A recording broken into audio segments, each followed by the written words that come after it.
Hello everyone, this is Manas there and welcome to another video in my channel. दोस्तों, UPSC engineering services 2024 के mains के result आ चुके हैं and बहुत ही जल्दी इंटरव्यू कंडक्ट होने वाला है। आज के इस वीडियो में हम शेयर करेंगे कुछ टिप्स जो कि आपको इंजीनियरिंग सर्विसेज के इंटरव्यू में बहुत काम आने वाले हैं। मैंने ये tips based on my interview experience and based on experience of others जिसको मैंने इंटरव्यू किया है, उसके बेसिस पे ये टिप्स नोट डाउन किया है। एंड आई होप दैट ये सारे टिप्स आपको बहुत हेल्प करेंगे आपके यूपीएससी इंजीनियरिंग सर्विसेज के इंटरव्यूज में। जो लोग भी यूपीएससी के इंटरव्यू राउंड के लिए क्वालिफाई किए हैं, a big congratulations to you guys,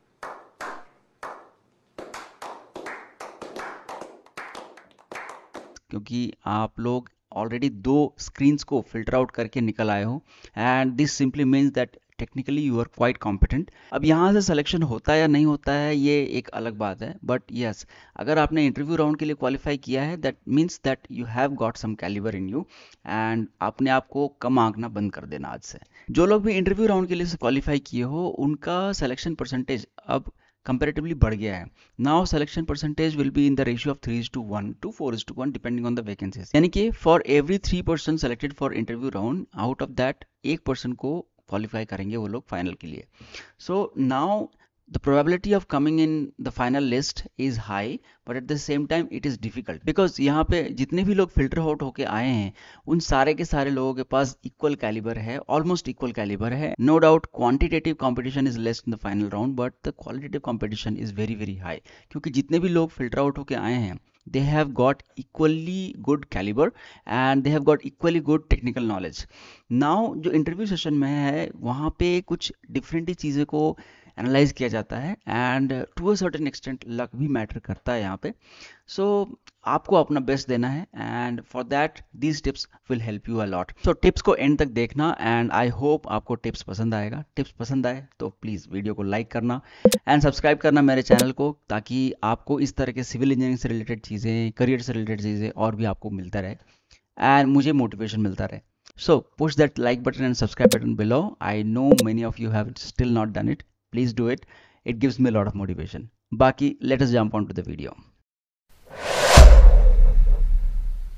देखो, इंटरव्यू राउंड जो होता है ना, that is a very very critical round and यहाँ पे ना सिर्फ आपके टेक्निकल पैरामीटर्स को एनालाइज किया जाता है, बल्कि आपको ये भी देखा जाता है कि आप कितने मेंटली काम हो, आप कितने कंपोज्ड हो, आपके दिमाग में चीज़ों के बारे में क्लैरिटी कितनी ज़्यादा है, आप खुद को कैसे प्रेजेंट करते हो, आप चीज़ों को टैकल कैसे करते हो, कॉम्प्लेक्स सिचुएशंस को, अनकंफर्टेबल सिचुएशंस को कैसे टैकल करते हो। And now A days interview has become a very very important parameter because जितने भी लोग स्क्रीन आउट होकर आ रहे हैं because of a lot of competition, सारे के सारे लोगों के पास कैलिबर सेम होता है एंड आप कैसा परफॉर्म करते हो इंटरव्यू में ये काफ़ी कुछ डिटरमाइन कर देता है। I have seen people who have got very very good marks in the written exam but could not make it in the final list because they could not properly perform in the interview।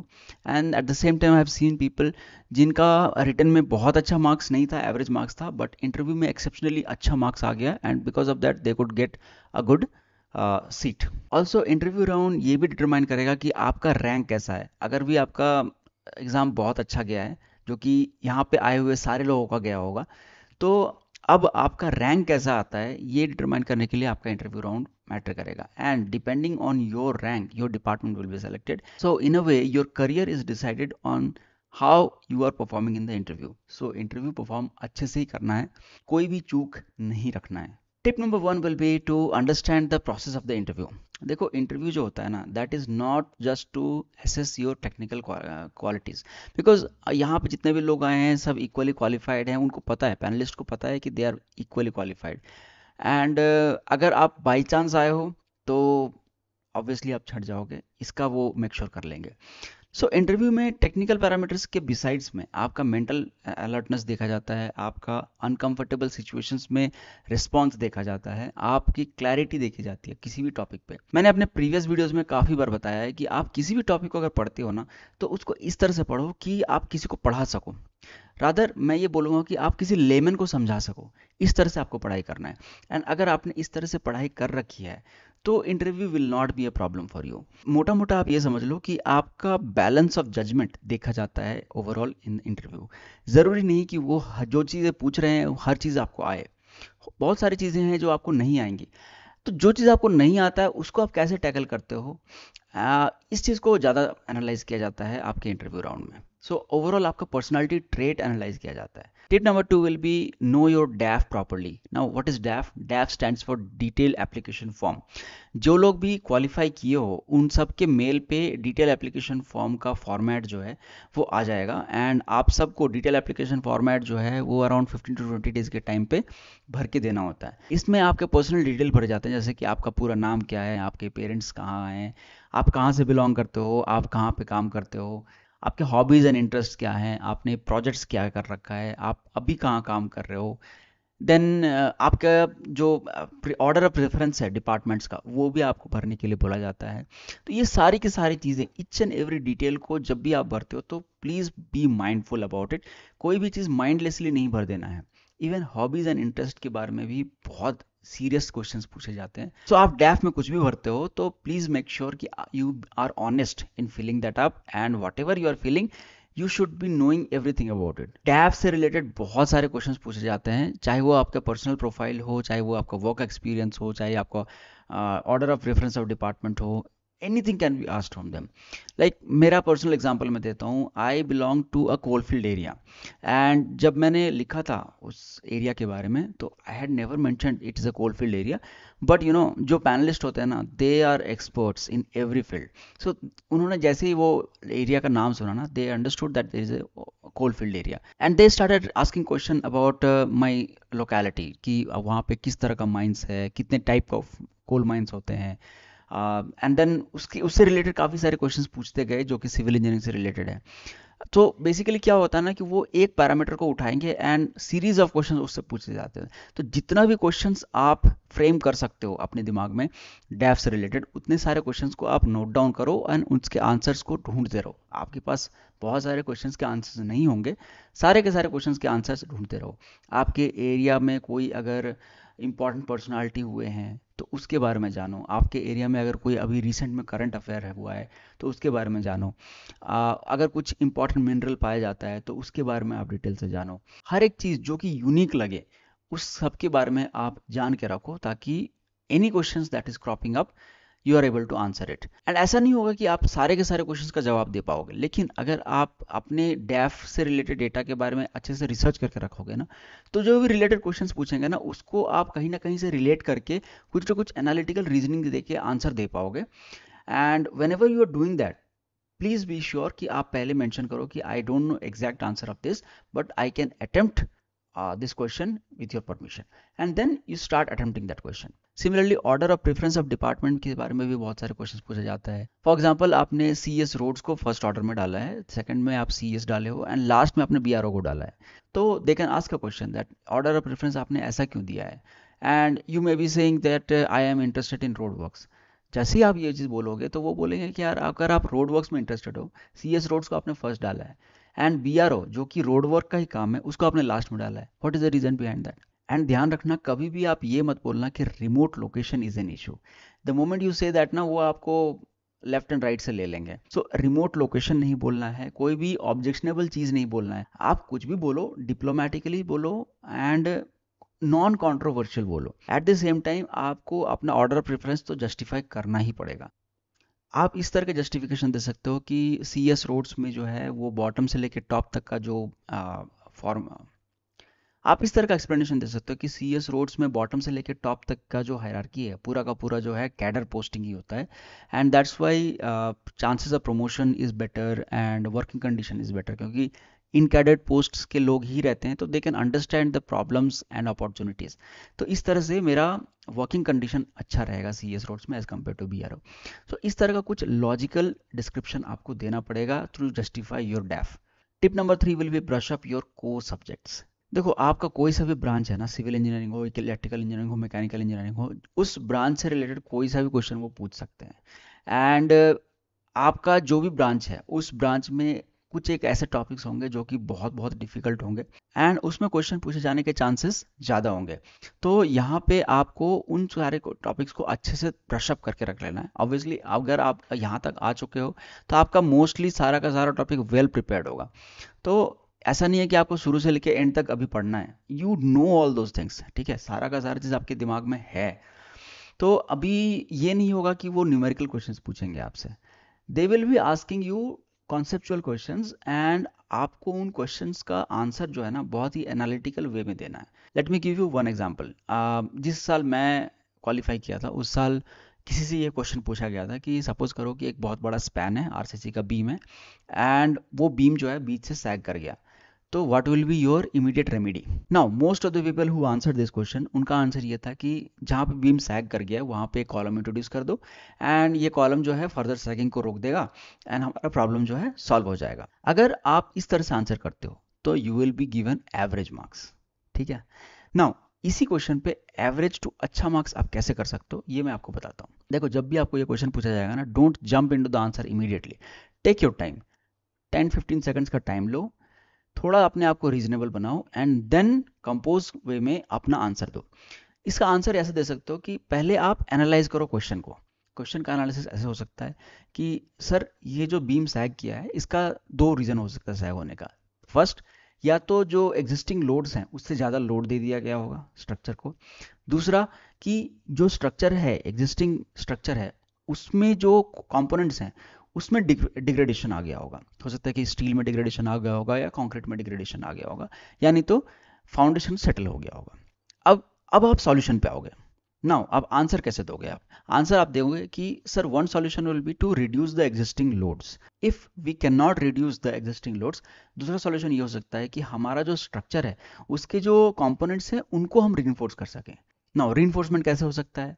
Obviously जो load आया होगा उसके चलते bending moments आए होंगे, and bending moments को reduce करने के लिए हमें फर्दर रिइंफोर्समेंट करना पड़ेगा। नाउ पॉसिबल सॉल्यूशंस ये हो सकता है कि हम जियोटेक्सटाइल मेम्ब्रेन्स देके मेम्ब्रेन रैपिंग कर दें, या फिर हम इंजेक्शन ग्राउटिंग करके कंक्रीट की क्वालिटी को अच्छा कर दें, या फिर अगर जो रीइंफोर्समेंट है उसमें कोरोजन आ गया है तो रीइंफोर्समेंट को छील के उसके कोरोजन को निकाल के जैकेटिंग कर दें।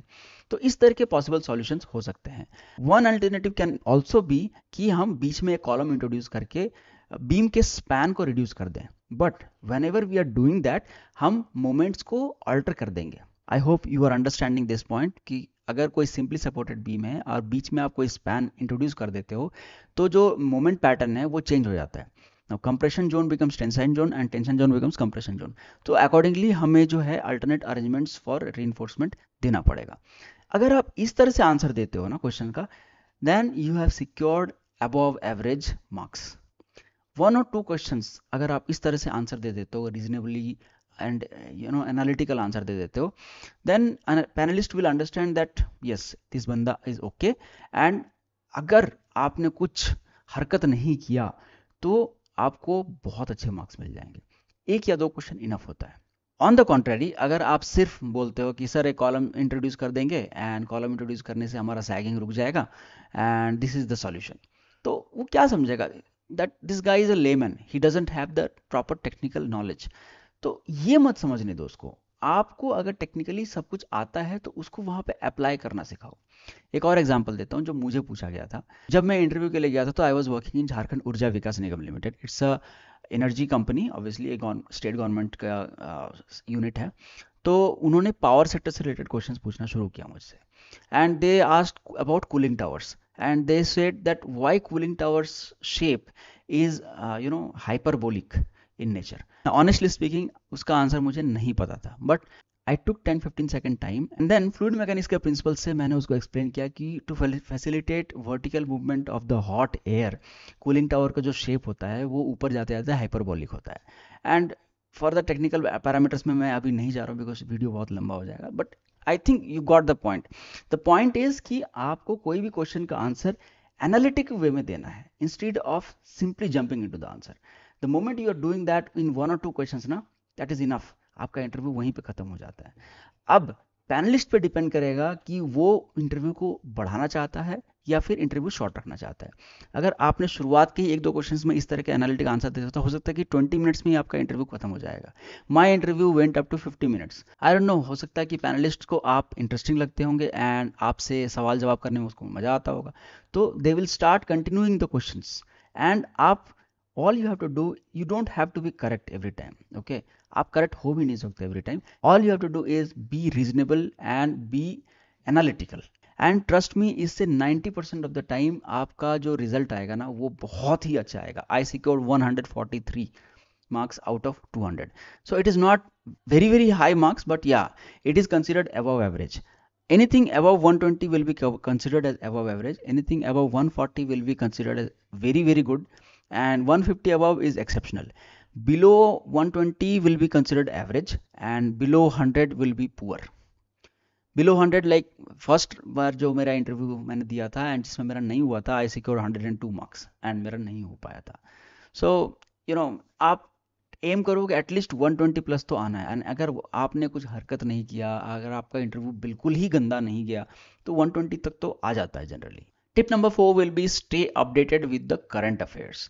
नाउ ये सिविल सर्विसेज के इंटरव्यू जैसा नहीं है कि जहाँ पे करंट अफेयर्स को बहुत ही एक्सटेंसिवली पूछा जाता है, उसके रेपरकशंस पूछे जाते हैं कि उससे सोशल सोसाइटी पे, कंट्री पे क्या असर पड़ेगा. बट यस, आपसे एक्सपेक्ट किया जाता है कि आप जो आपके इर्द गिर्द हो रहे करंट अफेयर्स हैं उससे आप रूबरू रहो. एंड अभी के जो हॉट टॉपिक्स जैसे कि Bangladesh issue, and then Waqf board issue, then Israel Hamas war, इस तरह के जो हॉट टॉपिक्स हैं, यूएस के इलेक्शंस, इस तरह के जो हॉट टॉपिक्स हैं, इस पे बहुत सारे वीडियोस आपको मिल जाएंगे यूट्यूब पे. तो आप एटलीस्ट उन यूट्यूब वीडियोस को भी अगर आप देख लोगे ना, तो आपको समझ में आ जाएगा कि हाँ, इशू क्या चल रहा है, and you will be able to get a grasp of what is going on. And जो भी वो क्वेश्चन पूछेंगे, यस, अगर आपको नहीं आता है तो आप बोलो कि sir I don't know exactly what is the exact answer to this, but yes I have heard that this is going on. तो इस तरह से जब आप आंसर दोगे ना, तो फिर फर्दर वो उससे रिलेटेड क्वेश्चंस आपको टेक्निकल क्वेश्चंस पूछ सकते हैं. जैसे कि मेरे केस में एक पर्टिकुलर सिटी में बहुत ज़्यादा फ्लडिंग हो गई थी उस टाइम पे, and when they started to ask about this current affair, I was knowing about this, so I said yes, flooding has happened because of this failure of the dam and this and that. And then उससे related questions वो पूछने लगा है कि dam क्यों fail होता है, and then water management कैसे किया जाता है, सिटीज़ में जो फ्लडिंग है उसको प्रॉब्लम को कैसे टैकल करेंगे. तो इससे इस तरह से सिविल इंजीनियरिंग रिलेटेड क्वेश्चंस वो पूछ सकते हैं. तो be prepared for that. Point is कि आपको पता नहीं है कि क्या क्वेश्चन पूछा जाएगा. All you can do is be reasonable, be analytical, and while you are being analytical, आप मेक श्योर करो कि जो भी आपके टेक्निकल नॉलेज है उसको आप इंप्लीमेंट करो उस पर. Point number 5 is appear in the mock interviews. Now अभी बहुत सारे इंस्टीट्यूट्स हैं जो कि मॉक इंटरव्यूज कंडक्ट करा रहे होंगे. आप मेक श्योर करो कि एटलीस्ट 1 या 2 मॉक इंटरव्यूज जरूर दो, क्योंकि इस तरह के मॉक इंटरव्यूज में ना आपको पता चलेगा कि आपकी गलतियां क्या हैं.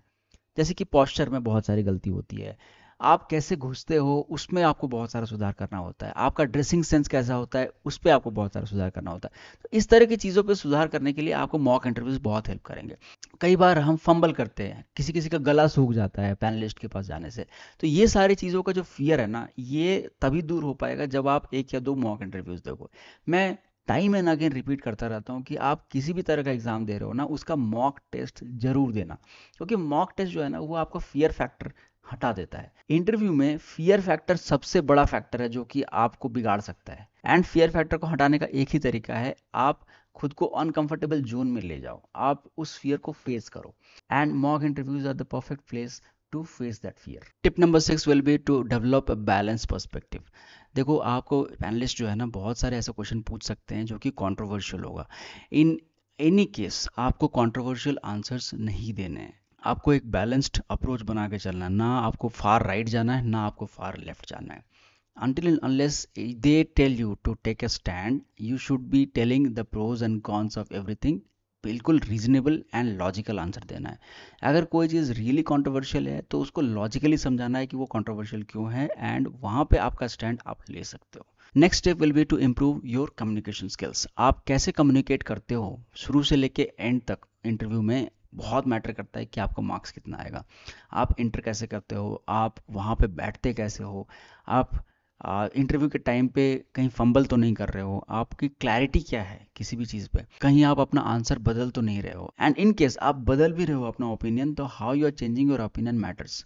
All these things are part of your communication skills, and इनको ठीक रखना बहुत ज़रूरी है. जैसे ही आप इन करते हो ना, इन करते के साथ ही सबसे पहले ग्रीट करना है पूरे के पूरे पैनलिस्ट्स को. सबसे पहले चेयरमैन को ग्रीट किया जाएगा, देन जो पैनल मेंबर्स हैं बाकी के, वहाँ पे अगर कोई लेडी हैं तो उनको, एंड देन बाकी को. अगर आप कोट पहने हुए हो तो आप मेक श्योर करो कि जब आप बैठ रहे हो तो कोट का जो बटन है वो खुल जाए, एंड जब आप खड़े हो रहे हो तो कोट का बटन जो है वो बंद रहे. जब आप बैठ रहे हो तो क्रॉस लेगेड नहीं बैठना है, हाथ को ऐसे नहीं रखना है या फिर ऐसे नहीं रखना है, हाथ आपका थाइस पे रहेगा। ठीक है, तो ये सारी चीज़ें हैं ना, इनको आप मेंटेन करके रखना है। सिमिलरली जो आप पहन रहे हो, क्या आप पहन रहे हो, ये भी मैटर करता है। आपको स्पोर्ट शू नहीं पहन के जाना है, फॉर्मल शूज़ पहनना है, फॉर्मल ड्रेस पहनना है। अगर आप कोट पहन रहे हो तो मेक श्योर कि आप ब्लैक, ब्लू या फिर ग्रे या ऑफ वाइट कलर का कोट पहनो। आप बिल्कुल रेड ग्रीन इस तरह का कुछ नहीं। लेडीज़ प्लीज़ ध्यान रखिए, आप साड़ीज़ पहन सकते हो या फिर आप कोट पहन सकते हो, जो भी आप पहनोगे आप उसको सोबर रखना। साड़ी का कलर जो है ऑफ वाइट होना चाहिए, वाइट होना चाहिए, इस तरह का कलर होना। रेड ग्रीन येलो इस तरह के कलर्स मत पहन के जाना, बहुत हेवी ज्वेलरी मत पहन के जाना। If you want at all some jewellery तो लाइट ज्वेलरी पहन के जाना, जहाँ पे बिल्कुल वो जो ऑफिस गोइंग ज्वेलरी होता है वो आप पहन के जा सकते हो। सो इन चीज़ों का आप स्पेशल ध्यान रखना। अटायर आपका अच्छा होना चाहिए, कंपोज्ड होना चाहिए। ऐसा ना हो कि आपको एम साइज का सूट आएगा ना, आपने एक्सेल सूट पहन लिया। So you should look calm, because you are going to be a class 1 officer. So आपका जो पहनावा है, आपका जो प्रेजेंटेशन, आपका जो गेटअप है, ये सारी चीज़ें अच्छी होनी चाहिए। सिमिलरली अगर आपको कोई भी क्वेश्चन पूछा जाता है तो आप पहले सुनो उस क्वेश्चन को, ज़्यादा ध्यान दो सुनने पे। If you are not listening to them properly तो वो मार्क्स गया, फिर वो इंटरव्यू खत्म। So you should focus more on listening and don't immediately jump on to the answers. First of all listen to the question, analyze that answer for 10 to 15 seconds in your mind and then try to speak up and always maintain a rhythm in your answers। अब ऐसा भी नहीं होना चाहिए कि आपको कोई question आता है एंड आप यस ये क्वेश्चन तो मुझे आता है, इसको फटाफट फटाफट आंसर देना है, एंड कोई क्वेश्चन आपको नहीं आता है तो उसके बारे में आ ऊ कर रहे हैं, ऐसा भी नहीं होना चाहिए। एक रिदम मेंटेन करना है, ऑलवेज ट्राई करना है कि एक मीडियम पेस में आप आंसर दो, ताकि आपको कोई क्वेश्चन अगर नहीं भी आता है ना तो मीडियम पेस में एटलीस्ट आप सोचने का मौका मिल जाएगा आपको। Next tip will be honest and be confident. देखो आप झूठ तो बिल्कुल मत बोलना उनको। आप जो भी चीज़ें डैफ में लिख रहे हो, मन गढ़ंत चीज़ें मत लिखना। अगर आप डिस्ट्रिक्ट प्लेयर हो तो आप लिखना कि हाँ मैं इस गेम में डिस्ट्रिक्ट प्लेयर हूँ। आप गली क्रिकेट खेलते हो और मैंने लिख दिया कि डिस्ट्रिक्ट प्लेयर हूँ, तो वो फिर आड़े हाथों ले लेंगे और आपका इंटरव्यू वहीं ख़त्म कर देंगे, and they will make sure कि you don't qualify in that exam. So आप बिल्कुल ऑनेस्ट रहना है आपको। सिमिलरली आप कॉन्फिडेंट रहना है। अगर आपको कोई आंसर नहीं आता है तो आप बोलो कि sir I don't know the answer of this question but if you permit I may take a guess.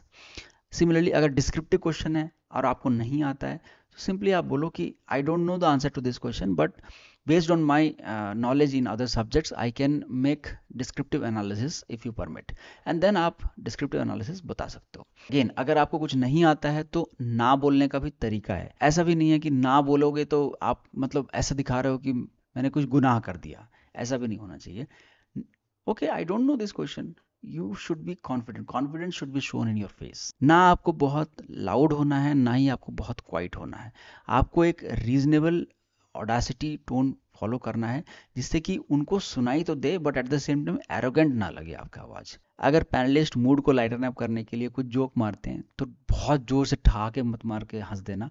Don't laugh out loud, और वो क्या कहते हैं LMAO, तो ये सब मत करना। पोलाइटली स्माइल करना है, थोड़ा सा स्माइल करना है, एंड आपको हमेशा अपना पॉस्चर मेंटेन रखना है। यार आधे घंटे की तो बात है, इतना तो हम कर सकते हैं। वो कोशिश करेंगे कि आपको बहुत ज़्यादा कंफर्टेबल कर दें काफ़ी बार। एंड कंफर्टेबल होने का मतलब ये नहीं हो कि आप ऐसे चौड़े होकर बैठ गए, हमेशा आपको पॉस्चर मेंटेन करना है। Last tip will be prepared for unconventional questions. देखो ऐसा नहीं हो सकता है कि आपको पूरा का पूरा सिविल इंजीनियरिंग या मैकेनिकल इंजीनियरिंग या जो भी आपका ब्रांच है वो आए। बहुत सारे ऐसे चीज़ें होंगे जो आपको नहीं आती होंगी, आपको पता नहीं है, एंड वो सारे क्वेश्चंस वहाँ पॉपअप हो सकते हैं, एंड दे ऑल्सो नो कि आपको हर चीज़ नहीं आता है। They want to test your ability to handle a situation जहाँ पे आपको कोई चीज़ नहीं आए, एंड आपको वो चीज़ दिया जाए तो आपको अनकंफर्टेबल करने की कोशिश करेंगे। आपको अनकंफर्टेबल होना नहीं है, आपको डिफिकल्ट सिचुएशंस में एनालिटिकल होना है and reasonable and logical answers देने हैं। So these are all the tips जो कि मुझे लगा कि इंपॉर्टेंट हो सकते हैं इंटरव्यू के लिए। So these are all the tips जो कि मुझे लगा कि इंपॉर्टेंट हो सकते हैं इंजीनियरिंग सर्विसेज के इंटरव्यू के लिए। बाकी अगर आप कोई जॉब कर रहे हो तो आप उस जॉब के बारे में डिटेल में जान के रखो। ये भी आंसर प्रिपेयर करके रखना कि आप उस जॉब को छोड़ के यूपीएससी इंजीनियरिंग सर्विसेज क्यों ज्वाइन करना चाहते हो। Last will be try to communicate with all others who are selected for the interview.